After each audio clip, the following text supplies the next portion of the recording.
The following program is a Nighthawk Network presentation.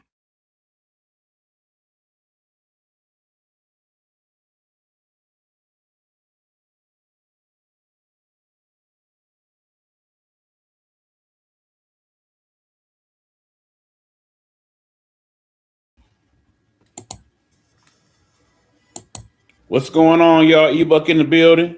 Y'all know what time it is. It's Wednesday. It's time for that show we call the Guru Sports Session. As always, y'all, we cannot do Guru Sports Session without that dude right there with the shiny bald head and a nice background. That would be Hugh Lee. What's going on, Hugh?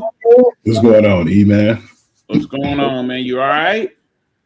Yeah, good as I could be at the moment, man. Yeah, we both lying. We ain't all right, but we about to be because we about to do one of them things that make our week feel better. Let's talk sports with y'all. So without further ado, we're going to get into it. Hugh, get it cracking.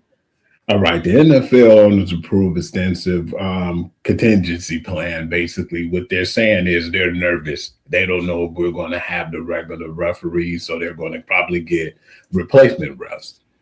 The talks as far as their new negotiations is not going so well. So they already have that in mind saying, well, if things don't go the way we needed to go with these refs, we're going to get our replacement refs. And like we was talking about just recently, what I like about the whole ordeal is, which they should have been doing this with the NFL refs in general, is they're going to focus more heavy on New York now, meaning that whenever something goes wrong, if it's like a helmet, like a face mask, or a horse collar or anything that can goes on. And I think that it goes on from anything like roughing the passer, intentional grounding, horse collars, illegal contact, pass interference, or disqualification.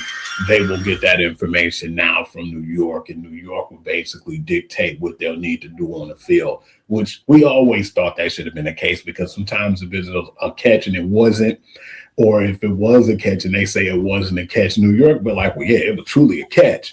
So they'd be like, well, why can't you ain't go down and say something? And they're like, well, at the time they didn't have the legal right to do so as far as the game, which I believe they still could have. They just wasn't trying to control the momentum of the game, which definitely didn't help the whole situation. But now, I just want to know what are your thoughts, man? Because I feel like this should have been done way before the UFL or anybody else thought about it, that they should be able to go in and dictate if it's the right call or if they can overturn a call, because baseball been doing it for a while now. So what makes the NFL, take too long or figuring out that this replacement refs, this is the thing that we feel like the right thing to do right now? Because all right, we talking two separate things. Let's deal with the first thing first. Yes, they need to have the skybox ref that has been used in the USFL and the UFL for the last 3-4 years. We know it works. It's time to embrace the modern technology. You're embracing it with the drones and everything else. It only makes sense.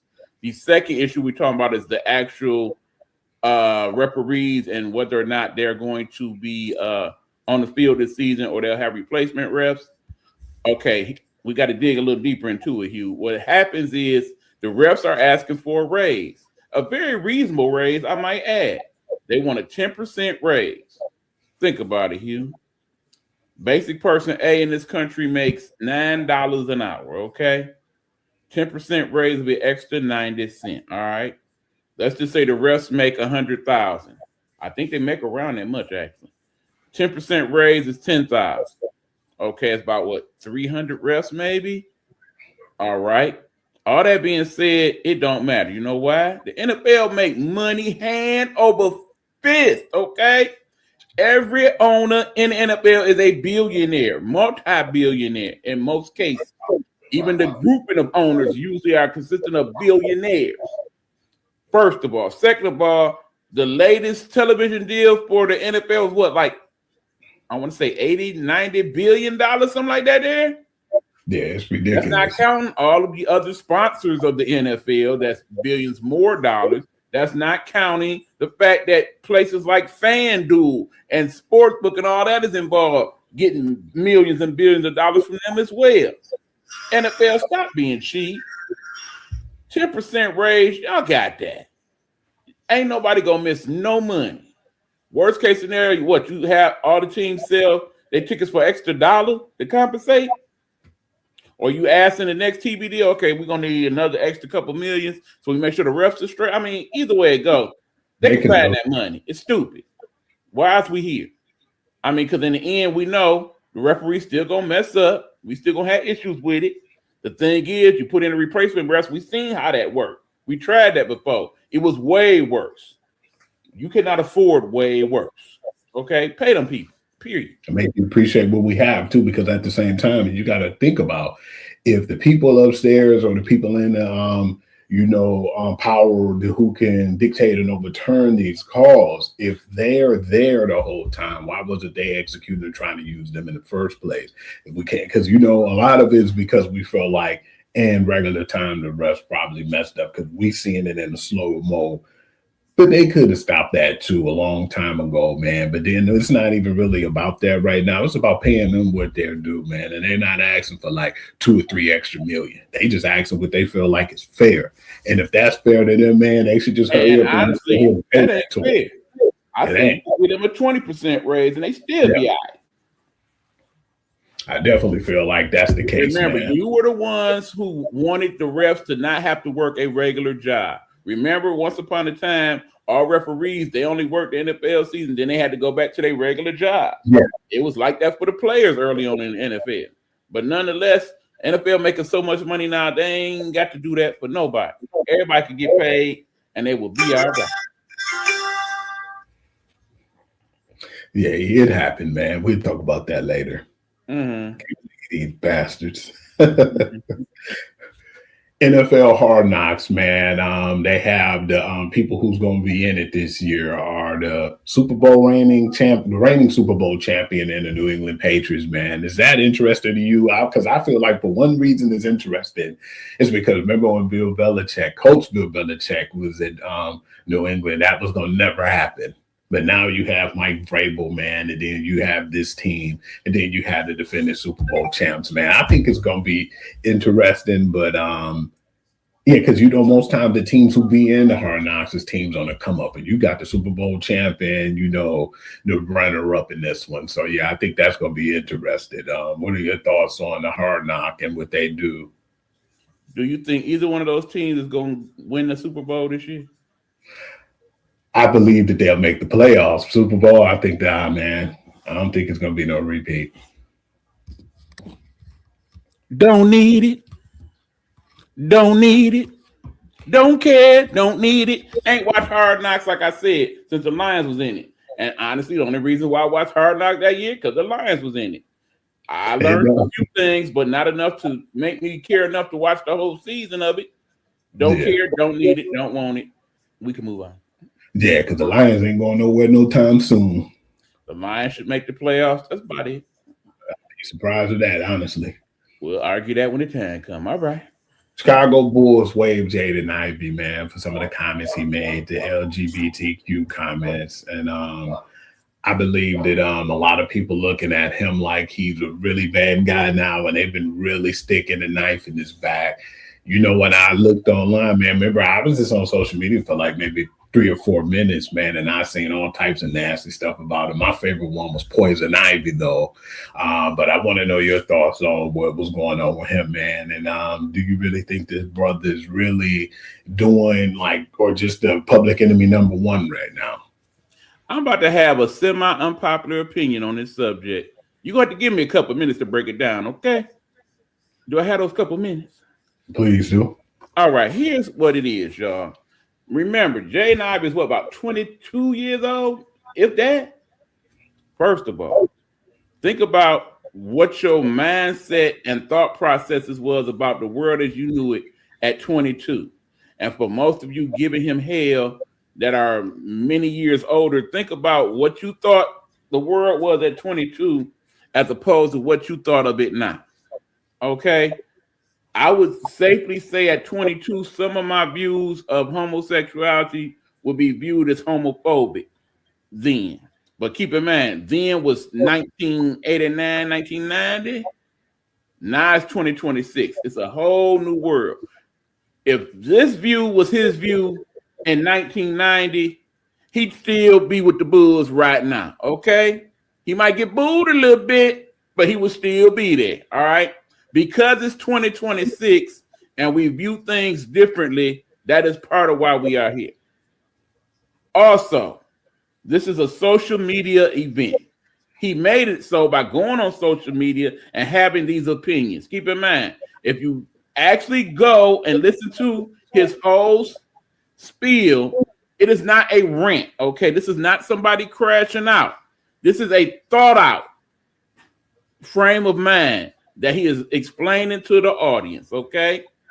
Is it the right frame of mind to be in? I think it depends on what your thought processes are. If you consider yourself a devout Christian of faith, deeply into your Bible learnings and teachings, I imagine that a lot of what he said, you wouldn't have had no problem with at all, and may in fact agree with. If you are a person who is of faith, but believe people are people and they should be treated as such, then yeah, you probably do have some problem with how it was stated. I consider myself a Christian person that believes in the Bible and whatnot, but I also know that same Bible that he's talking about also has a passage that says, "Judge not, yet ye be judged." And in your comments, Jay and Ivy, you are judging a particular group of individuals, and thusly people are judging you for your judgment. That is why we are here. Okay.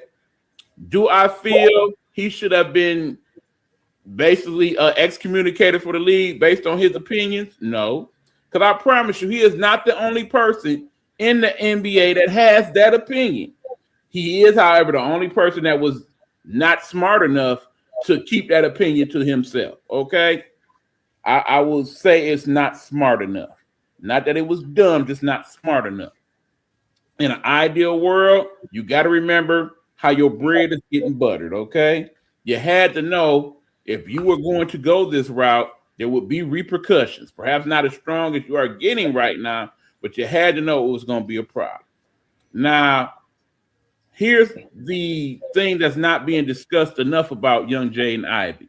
Jaden Ivey has a past that people are not familiar with. They only know the here and now.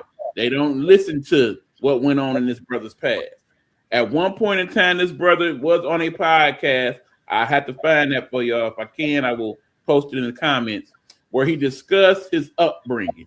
And he basically revealed to the audience that he was a troubled youth, that he was molested as a child, that he felt unloved and uncared for because of the things that went on in his past.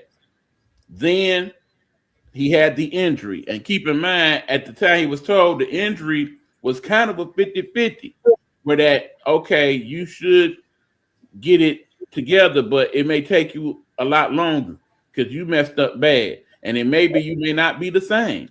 And based on his play, it looked like he's not the same. Remember, he was a slasher, a jumper, and what have you. So because of that, and not being able to do that so much at the moment, it has affected his game. If that brother was balling out, let's just say if he was playing like Wembanyama right now and made these comments, yeah, he would have got booed and whatnot. But guess what? Will he still be playing? You know the answer to that, you. Absolutely. Because he is basic person A in the NBA and said what he said, that's where our problem lies. Now, again, are these my personal opinions? No. Some of my very best friends on planet Earth are people of the alphabet community. Thank you, my brother Big Meech, for giving us that respectful term to call it. But when all is said and done, it's a problem for the league. That is why they would rather make the problem just go away as opposed to dealing with it. Because in having Pride Month and Pride Night and whatnot, it is their way of being all-inclusive. Because remember, in the end, it's supposed to be about the fans, but truthfully, it's about the money that they're making off of it. About the LGBTQ plus A community. They spend their bread. They are consumers. They have money. You don't want to turn that money away with bad opinions of what they live their lifestyle as, okay? Because in the end, should not matter. You can still be a basketball fan and still be part of the alphabet community. I don't see that to be wrong. I don't see anybody that should have a problem with that. Jaden Ivey, at some point in order to get back in the league, may have to go on an apology tour like no other. But in the ideal world, if that brother truly believes what he believes to that fullest extent, you got to stand on it, bruh. And you got to deal with whatever circumstances come after the fact. So, yeah, before y'all just take this kid and read him for filth, kind of learn his story a little bit, then make a determination. But also remember, in doing so, just like he's being judgmental to that community, you being judgmental to him. That's what I got. Okay. Definitely can't be mad at that. Yeah, I definitely appreciate that because a lot of people didn't know about his upbringing or possibly haven't heard anything about it. And to hear it now and to understand what he's feeling and what he's possibly thinking and what he went through, yeah, man, you got to really understand it from that point of view too, man. Because everybody was just throwing him under the bus, man, saying he was crazy, he lost his mind. That kid went through a few things, man, and that's why he felt that way. Here's the whole story, people, and I also will have to wonder how this opinion and everything that's being said is going to affect his mother, who was, of course, the head coach of Notre Dame. I know at some point she will be asked about it, and I'm wondering what her thoughts will be on that when that happens. Especially after all that stuff went on under her roof, possibly, too, So, yeah, that's pretty interesting. It did. All right, E, man. I want to talk about something else too, man. This is going to be pretty quick, or you can break it down, or how we can do whatever how you want to. The top 4 candidates so far, which is funny to me because when they was talking about some of the top 4 candidates for MVP in the NBA, none of them was on the East Coast, man. And I want to know your opinions on this. The top 4 MVP candidates was Victor Wembanyama, Nikola Jokic, Luka Doncic, and Shai Gilgeous-Alexander. What are your thoughts on that? The reason why they're all on the West Coast is they're the 4 best players in the league. 2, the 65-game rule is in full effect. And 3, most importantly, when you look at it, it ain't really 4. It's truthfully just 2. 1, not Luka Doncic, okay? He's scoring like a mug, okay? You should not just win the MVP because you score like a mug. We done had that. But even in that, remember, when we had the Michael Jordans of the world winning MVPs, it wasn't because he was scoring like a mug. He was also one of the better defenders in the league. True MVP is valuable to his team in all aspects. So if you look at it from that standpoint, it's only one MVP right now. And no disrespect to Cade Cunningham or Jaylen Brown or anybody else in the East, it's only 2 people fit that bill. Shai Gilgeous-Alexander, who will be second in my book, and the winner, Wembanyama. He is the best 2-way player in the league right now, period. I believe people cut out Joker, too, because to be honest with you, no disrespect to the Nuggets, man, because but when you have star power like Jamal Murray, that definitely don't help you. But at the same time, outside of those 2, it's like nobody else really produced like they should, man. And that's been my biggest issue with them. Yes, they got a better bench and they got better bench play. But you see, if Jamal Murray have a bad game and even if Nikola Jokic have a good game, they could possibly still win. But if Nikola Jokic having a bad game and, Jamal Murray has like a mediocre game, it's still, you have a chance. But I just look at it now and I just feel like with that team, man, yeah, they're a good team. But look at the actual run that Victor Wembanyama has made with this team, man. And guys, you name an all-star besides De'Aaron Fox on that team and Victor. Now you got your Stephen, what's his name? Stephon Castle, Yes. Devin Castle. Man, you can start naming guys because of the fact what was that other guy's name? Chad Penny, man. There's guys on that team who just are good role players, man, who step up and play the game the right way. Remind me of the old school 90s Spurs. I love to see them play. And just the OKC and what they bring to the game right now, man. They're a threat any day. So yeah, man. No disrespect to Nikola Jokic, because he always in that conversation of what he's been doing has been incredible. But I still feel like now those are the top 2 and the best 2 teams in the league. That's my opinion. Victor Wembanyama is your MVP, period. Let's let the votes get out, E. But Iowa State women basketball team. We headed over now to the NCAA part of things. Yeah, man, you already heard the news, man. They have 8 women that went in the transfer portal, man, and it's not really too good. Most of them are like forwards and guards, and then you have a center. But you have Abby Brown, Jada Williams, Reese Beatty, Freya Jensen, Lily Tulalele, Ollie Tank, Regan Wilson, and Allison Williams. Do you think at least half of those women will come back to the team if they lose the coach? No. And why is that? Explain yourself. Absolutely. Okay, look, people. Those names he names was every starter on that team except for one. The obvious one, Audie Crooks. Now, understand, if Audie Crooks announces today she's in the transfer portal, that coach is fired tomorrow, okay? He's done. The only reason he is still there at the moment is because he is one of the top 10 winningest coaches in NCAA basketball right now. That being said, at 60 plus years of age, it appears based on how they played this season, particularly in games with top 25 or quad one teams, as they like to call it now, they didn't play so well. It appears that his style of play is not advantageous for today's women's college basketball. Because of that, he should do the right thing and step down. They should give him a little compensatory package. Thank you for all your years of service, and they need to move on. Now, the only way I see them having a team where half of those ladies come back is they'll have to get a big name. A big name, Hugh. Remember, this Iowa State. How big a name could they get at Iowa State? Seriously. They don't have the resources that most of the big teams have to pay somebody of that caliber. Everybody to stay at least, neither.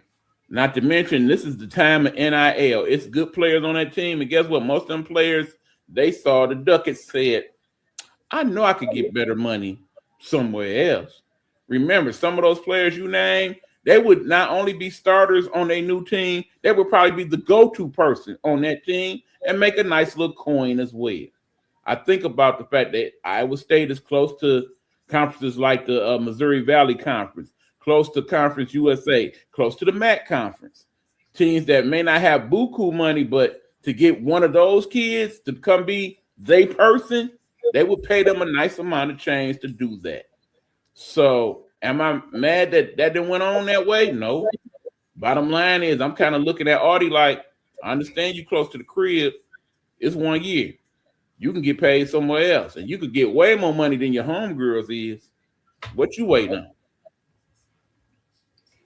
Do you think loyalty is a big issue with her right now? Do you think it wouldn't even matter once the money's right? It shouldn't matter if the money right, but in the same token, like I said, I think it's the fact that she is close to home. She chose Iowa State for a reason because it was close to home. But in the same token, you ain't gonna be close to home at the next year. You're gonna be in the WNBA. You might as well learn the lifestyle now. There are teams out there that will pay you a nice coin to go there and be the lady and probably get you some better help defensively in the process. Okay, I understand. We're gonna talk about the men's Elite Eight results and your thoughts about it. Run number them. 9, Run them. Okay, number 9 Iowa versus number 3 Illinois. Illinois was the better team. They won. Plain and simple. They are the biggest team left in the tournament in terms of overall size for their school. That definitely came into play in that game. There's a couple people on that Illinois squad that will be definitely first round draft picks, and they played like that. That being said, they got as far as I see them getting. I definitely liked my man's Katie Weigler, what he brings to the game as a rookie. And I do like Andrej Stojakovic. I had to apologize to that brother. Yeah, he had a banged up ankle, but now that he's been healthy, you can definitely see the difference. But I like the Braden Smith kid from Iowa. No, actually, I'm saying the wrong team right now. I definitely apologize for that. You talking about that Purdue kid. I know. Yeah.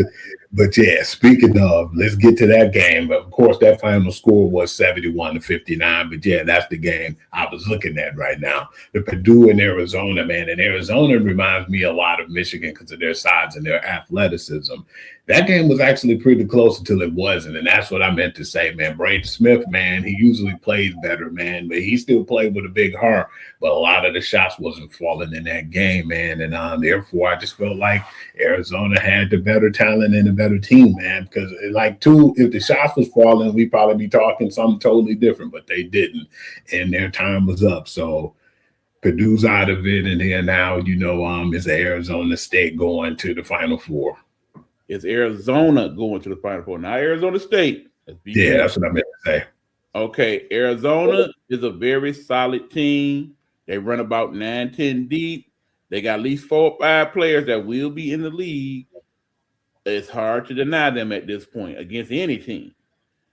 Understand, they were so good that they had LeBron James' son on the squad, and they chose not to even play him. They redshirted that brother. The right reasons too. The rest of that team is. And at the same time, you got to look at it too. Most of those guys are juniors and seniors, so that's why I think that played a lot to do with it, man. But yeah, unfortunately, Iowa State was. You can't feel bad for Bryce James. He still got paid more NIL money than his teammates, and he'll be back with that team. So it doesn't. And then that's a really if he chooses to. Yep. Number 6 Tennessee versus number 1 Michigan, and usually me, I don't really count like people out, but when Barkley said what he said was funny to me. Like, man, y'all just we need to get ready for that football season. I said, I don't know. Let's see the way the game played out. But then in that third quarter, that's when I was like, yeah, man, they need to sit these guys out. Kind of was surprised Dusty waited till the last minute, though, because then that's when things start to get chippy. But it still didn't matter because you had like the third stringers in there handling business. But yeah, man, I want to know your thoughts of that game, if there are any. Dusty May let his son play. He ain't played in none of the other games. That's just how bad Tennessee was. Dusty May only on Michigan squad because he his son. Period. Bottom line. And the UConn versus Duke game, I was talking to you about that yesterday, man. I was telling you how one of the announcers already had Duke in the Final Four. And that's when the other announcer, I forgot who it was. I got to find that information so I can send it to you too. He was like, man, I can't wait to see what Duke do in the Final Four. And then that guy had to tell him, oh, wait a minute, man, they still got to play UConn. And he was like, yeah, I know. And UConn's a good team. And he tried to backpedal his words. And then the unthinkable happened. Duke was up by 19 points, man, and it looked like in that second half that it was just about over. And I told you, hey, man, there's still a lot of time left, and they only down 7. Then that 7 went to 3, and then they got to the point where they was barely hanging on. They had like a 2-point lead. It was 70-72, and then everybody thought it was possibly over if they can inbound the pass. And when Caden Bouger messed up that pass and it was a deflected pass, it was a 3-point bucket that won the game for the UConn men team. And I just was really surprised, man, because I wasn't expecting them to even make it that close, but to win it the way they did.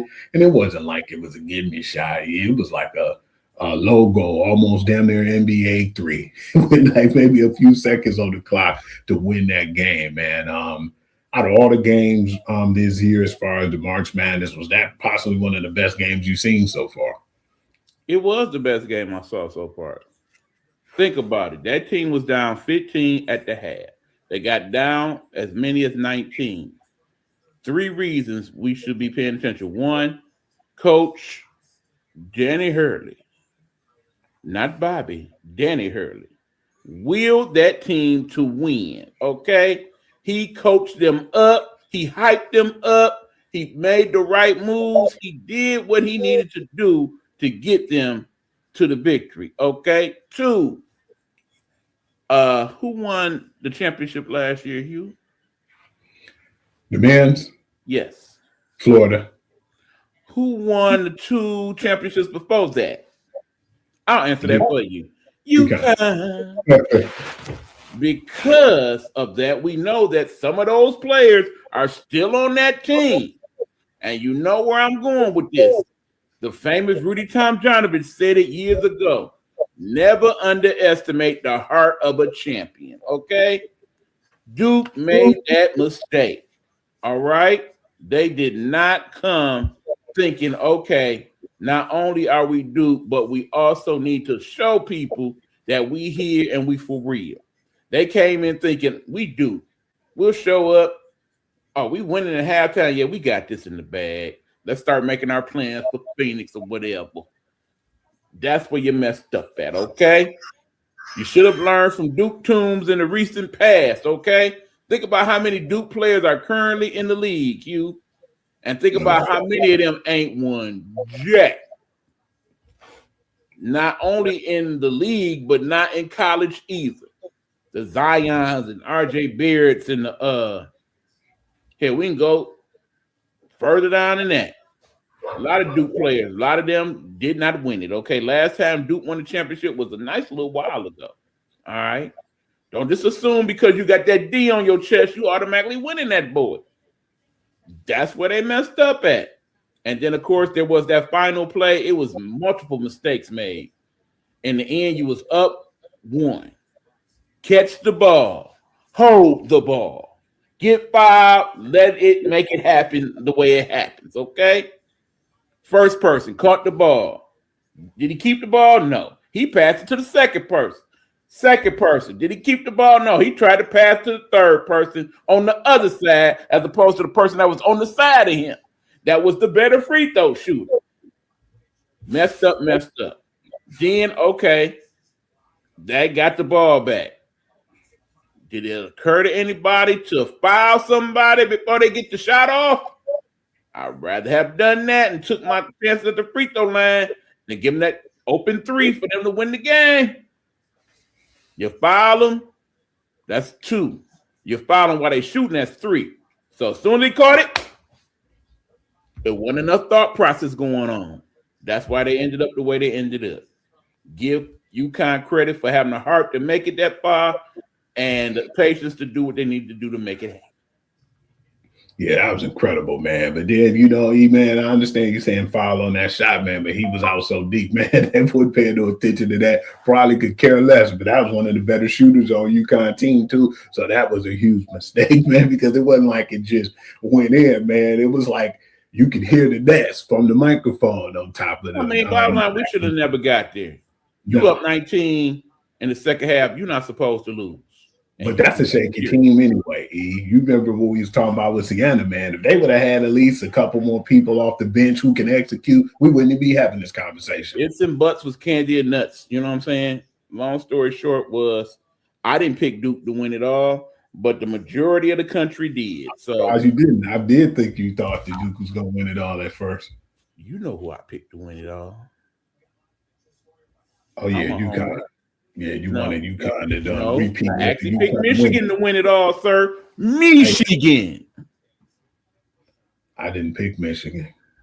Yeah. Yes, I did. But again, a third of the country did. So a lot of those brackets, they broken, but it's still quite a few people got Michigan or Arizona for that matter winning it all. So there's that.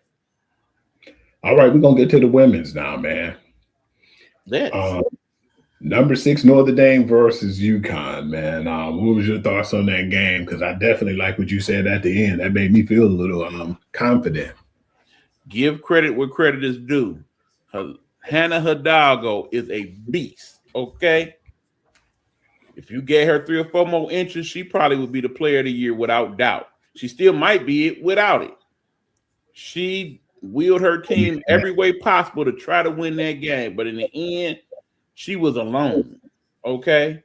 She got hers. The rest of them did not. That's why they lost, because keep in mind, UConn did not play their best game. 2 of their better players, they just played all right. Credit one Blanca Quinones, Ecuador's own. She made that game what it was. The freshman who's not really a freshman because she's been playing with grown women since she was 15 years up. That is why UConn is here.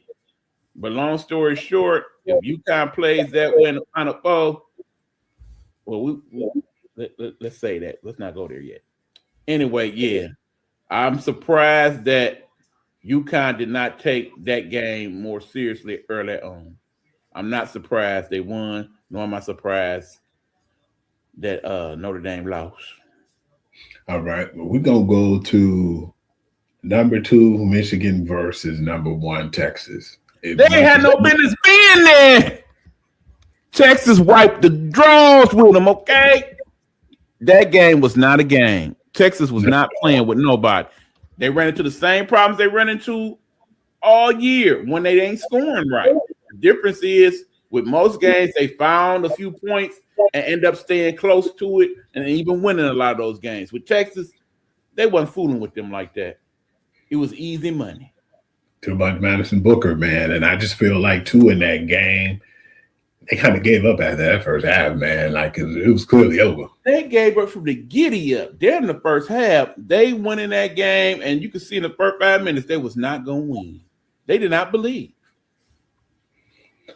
Number 3, Duke versus number 1, UCLA. That was a game that at first was pretty close, man. I feel like they willed their way to win, but that game was a little bit more closer than comfort, and they started to pull away a little bit at the end. But that game was a little better than what I thought that it was going to be. That Duke team had the mentality that the men's team should have had. They went in there knowing that if they put up a good fight, they had a shot at it. They played like they could have won. They was not intimidated by UCLA at all. It's just UCLA had a little bit better talent than them. So as a result, they couldn't pull it out. But give Coach Lawson some credit. She had them girls ready to play. They just didn't have what it took to make it happen. Yeah, and it's crazy too, man. Even though they lost this round, it was cool to see that they persevered, man, because I definitely thought LSU was going to take them, man. And that last-minute shot that took Duke to, this part of the Elite Eight, man, and just the way Lawson willed those girls, man. Like you said, they had a little bit more heart in them and will to win versus I just think, like you said, with the Duke men feel like because we are Duke, we could just go through the motions and win. So, yeah, that was definitely the difference maker. Yes, the Lady Blue Devils took on the mentality of their head coach. If you know anything about Lawson and her career in the WNBA or in college over there at Tennessee, she was always a gritty player. So I'm not surprised at all. All right, number 3, TCU versus number 1, South Carolina. Again, another butt whooping of epic proportions. Credit Olivia Miles. She tried to do what she could do. She got a little banged up in that game. The rest of her teammates, they didn't offer enough to help out. South Carolina got too many weapons. They were just outdone, overmanned, outclassed, outdefended. It wasn't happening. Because remember, I told you that the Sylvia chick, the 6'7" chick on the team, man, she's real goofy. And Suarez, she don't got I don't think she got good footwork, man. She played real sloppy to be as big as she is.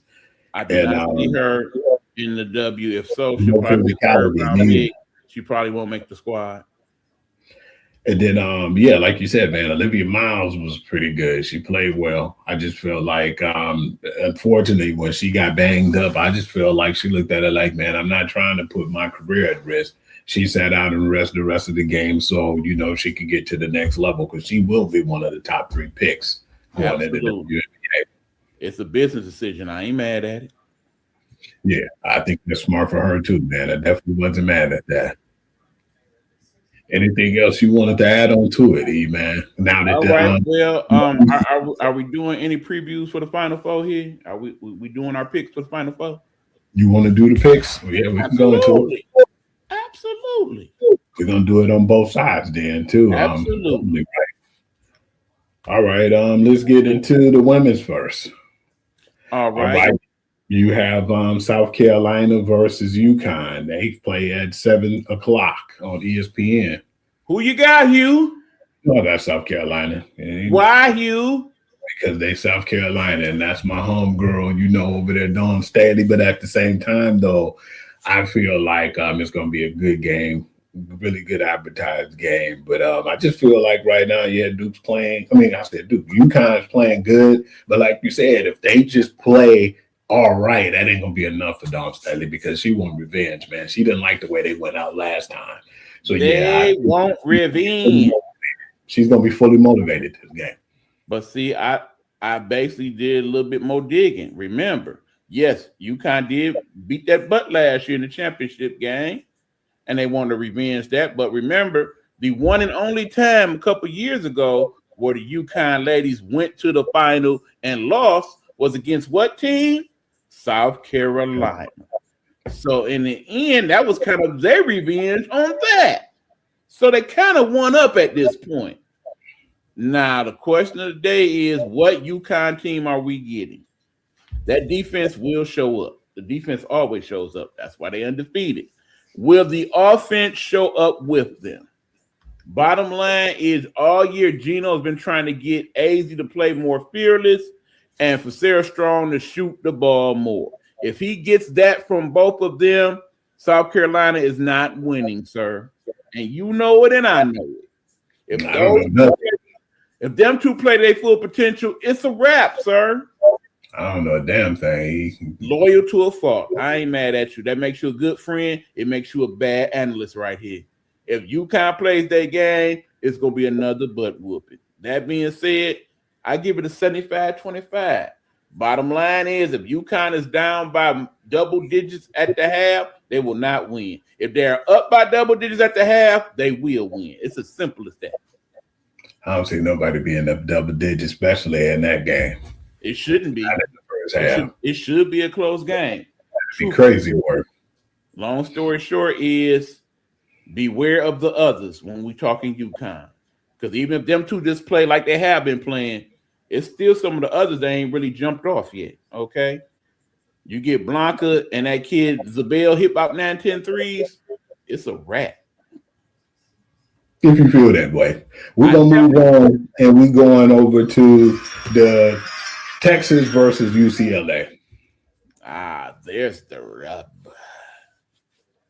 Now, that game over there might go one or either way. This one here, this kind of a pick 'em almost, okay? These are two very, very even teams, all right? Texas, UCLA, both capable of playing good defense. Both got a lot of juniors and seniors on the squad. All right, over there. So ain't neither one of them going to be intimidated of each other. They both got bigs. They both got shooters. They both got people that can handle the rock. It's going to be a damn good game. I'm looking forward to it. I've been kind of back and forth as to who I think might win. Based on what I saw this weekend, I'm going to get a slight edge to Texas.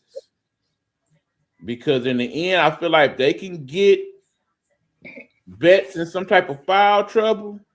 They got enough to handle the rest of them. Meanwhile, Texas got better bigs overall. So I feel like if you get one of them in foul trouble, they still got people they could plug in to deal with it. Plus, I think they will have some trouble with Maddie. They really don't have nobody on that squad that could check Madison Booker one-on-one. They're going to have to throw different people at her. And if Madison have her Maddie mid-game type game, it's not going to happen for them. So, yeah, I got Texas by about 4. I got Texas by 10. Oh, my. We're going to move over to the men, and we got... No. Wait a minute. 2 games, sir. 2 games. So, basically, you got South Carolina and Texas. Who you going with? I'm going to go with Texas. I know right. you got a dumbfounded look on your face right now, man. Not really.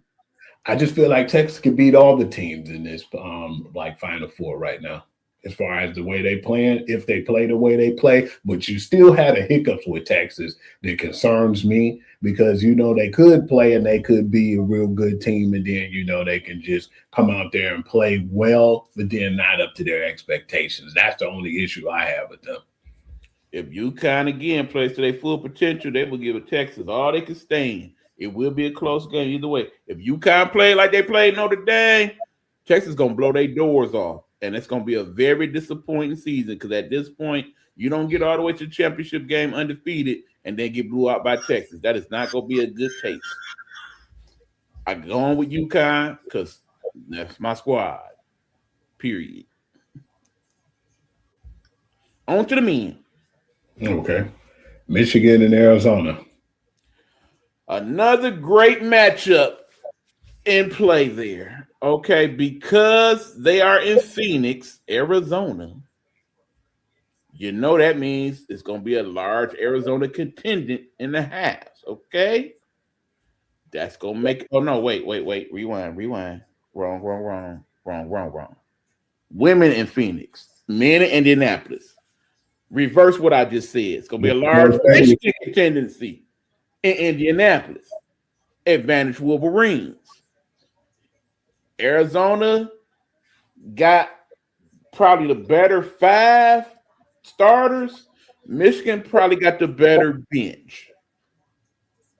I'm going with Michigan. I'm not overly sure about it. It's like 60-40 in my mind. I expect it to be a close game. I got us by 3 or 4 because I think our 3-point shooting will be a little bit better, and that's what gets them over. When I look at it too, I feel like they had them as 1.5 point favorite. I'll get that to them too because of the fact, like you said, the advantage in Indiana, but it's still ain't really no advantage because Arizona's that good. If I had to give you a final score, I would say 80-83. All righty. Second game. You got a really good one with Illinois and UConn, man. But No, you do. No, you don't. I got UConn. I'm gonna go with Illinois. I'm gonna take them by 1.5. Just for I the got upside. UConn by 5. They bigs is better than Illinois' bigs. It's Mhm. just as simple as that. Yeah. But I Illinois feel wins if they shoot the ball unconsciously and just shoot threes and make them. If it's a straight up hard nosed battle, then yeah, UConn winning that. They battle tested now. They believe. yeah. Okay, that was my thoughts, man. I definitely feel like UConn can beat every team in here too, but I just feel like at this point, man, I'm just glad that they beat the hell out of each other in that last round. But yeah, man, that game could go any way though. But yeah, I'm gonna go with Illinois though, just because I want to be different. All right. So then you got the rematch between Michigan and Illinois, and I got Michigan and UConn. I got Michigan winning that game. Same reason they'll win the Arizona game. It's gonna be tight. I think they just got a little bit better shooters. I'm gonna go with Michigan in this one, man. You know, because what I'm looking at is not only just for the game's sake. I just feel like for what they have in store, man, the coaching and just how they prepare themselves, man, they remind me more of like an NBA team, you know, the way they play and how they got the big body players who already look like they're NBA ready. I don't want to take too much from any of the other teams because I still feel like any of them have a chance, but I just think that they're a little sharper right now and they're on a better pace. All right. What else we talking here? But that's whatever you want to talk about. Because I know they're in the East. We'll take a quick commercial break and we'll be back. Absolutely. So if you see I'm looking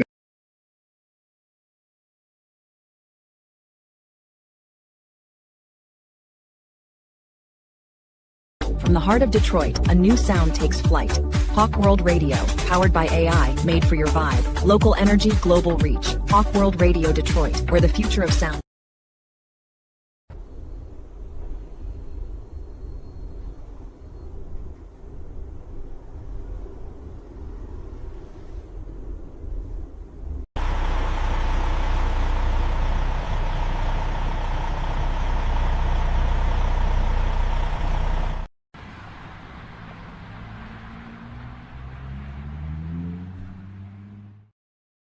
A new podcast is hitting the YouTube and Facebook streets called Speaking Freely with Miss Gigo. If you have listened to the audio version, you are going to like this one. Come join Miss Gigo every Sunday at 10 p.m. where she will be discussing different topics you can give your opinion on. This is your chance to be part of the conversation and share what's really on your mind. Speaking Freely with Miss Gigo, where your voice matters. All right, guys, we are back in real time. We took a little break because we was watching the launch of the rocket going to the moon. Pretty sweet, y'all. Y'all should check it out later when you get time. Anyway, we are back to the show. We got one more topic of discussion today. What is it, Hugh? Tiger Woods, y'all. All right. Let me break it down. Okay, basically Tiger Woods had another car accident. Okay, he was charged with DUI, driving under the influence. They basically gave him a breathalyzer test, found no alcohol in the system, but said he was glassy-eyed and liberated. They basically looked back on the cameras and whatnot and saw that he was distracted on his phone and whatnot. Almost ran into this car. That's why the thing flipped over. He's had multiple car accidents over the years, we know. It has been determined that he is not going to be at the Masters. He's instead going to get treatment for whatever issue he has right now. What's your thoughts here? What I'm looking at is, man, after this, man, because it's constant now. It just seems like that's who he is. If it's a drug test, that's the thing. It was an alcohol test. I bet you they would have came up with something if it was a drug test. You know what I'm saying? So, yeah, man, I just don't think he's right in the head right now, man. I don't really know what it is, man. You know, I think that after a lot of the issues with the wife and everything, you know, transpired, that he's definitely going through a little something, man. But I feel like it's him being selfish too, man. Because look, when we talked about one of the main things we gonna talk about when we mentioned Tiger Woods is his son is interested in golf now, man. So you know, you are the person who is his mentor, a person he looked up to train him to get to the next level, man. You know, you got to do better for him too as well, man. If not for yourself, do better for your kid. I go back to a statement that one of his good buddies, Michael Jordan, made a few years ago. It's like, sometimes we play together and he asked me certain questions. Do you think I could make it back and what have you? And I had a hard time discussing it with him because how did I tell one of my best friends that you just ain't never going to be the same no more? And as great as you once was, you just not going to get that back. Because I'm Michael Jordan, and you know, I wake up thinking I still could do it. So that being said, good people, we got to start thinking about the future of golf beyond Tiger Woods. Because in the ideal world, because he's Tiger Woods and he is good friends with the golf community, and one of his staunch supporters is the current president, there is a space where he'll be back. But should he be, is the question. We can only wonder if he would have been the greatest of all time in terms of all the majors and whatnot if he had never got hurt like he did in the first place. You would think that that was a done deal. But in the same token, that back always was going to be a problem because of how hard he swung early on, and it affected him. I imagine every day that brother lives with a certain amount of pain. Not just physical pain, but mental pain, because it's just hard for him to get past it. And it's hard for us to let him get past it because we want to see him do it. The fans of us that are fans of Tiger Woods. But in the same token, Tiger Woods, the person, like you said, made some very selfish decisions. And we got to find a way to either forgive him or just be ready to move on. And that's all I got. I need you to tell people where to find. You can catch me at Instagram Hoovy, WHOOVI, pardon me. And you can catch me at Sports Guru to You on Facebook, Hugh.Lee6 on TikTok. And if you want to hit me up and leave some comments, man, I would say the Sports Guru to You at gmail.com. But I've been pretty much more busy on, you know, my regular website, you know, my YouTube, just Hugh Lee. You know, you can hit me up on there as well because I'm just been doing a few projects and trying to do stuff for the brands and, you know, do a few promos and just get a few things together for the shows. And I think that we've been working on that for the most part, but I think the most important part is for the people to interact with us, you know, and hit us up in them comments, man. And of course, we got some more to say too, because we'll be definitely back with the Two Unks Talking TV on Thursday, which would be tomorrow. And at that point, I'll advertise me then. We have gone on long enough. Let's call this a show, y'all. We will catch y'all next week. Stay tuned for Rumble Time. That will be after the show this evening. Check out what Queen has to say about this week's events leading up to WrestleMania in a couple weeks. All right, y'all. Until next week, love y'all. Be safe. Have a good Easter and Good Friday as well. Remember, be blessed, don't stress. When all else fails, put your hands together to the man, let him deal with the rest, because it does work. Trust and believe. All right, Yes, sir. till next time, you know what to do. You go up the deuces. We up out, baby.